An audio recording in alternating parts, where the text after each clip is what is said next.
उसी ने दो दरिया रवां किए जो आपस में मिलते हैं, मगर दोनों में एक आड़ है कि उससे तजावुज नहीं कर सकते।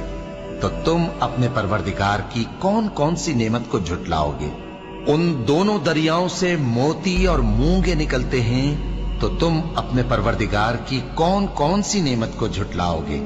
और जहाज भी उसी के हैं जो समंदर में पहाड़ों की तरह ऊंचे खड़े होते हैं, तो तुम अपने परवरदिगार की कौन कौन सी नेमत को झुटलाओगे? जो मखलूक जमीन पर है सबको फना होना है, और तुम्हारे परवरदिगार ही की जात जो साहिब जलाल करम है बाकी रहेगी। तो तुम अपने परवरदिगार की कौन कौन सी नेमत को झुटलाओगे?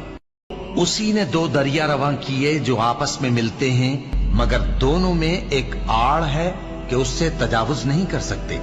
तो तुम अपने परवरदिगार की कौन कौन सी नेमत को झुटलाओगे?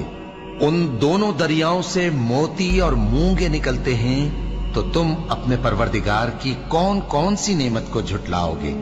और जहाज भी उसी के हैं जो समंदर में पहाड़ों की तरह ऊंचे खड़े होते हैं, तो तुम अपने परवरदिगार की कौन कौन सी नेमत को झुटलाओगे? जो मखलूक जमीन पर है सबको फना होना है, और तुम्हारे परवरदिगार ही की जात जो साहिब जलाल करम है बाकी रहेगी। तो तुम अपने परवरदिगार की कौन कौन सी नेमत को झुटलाओगे?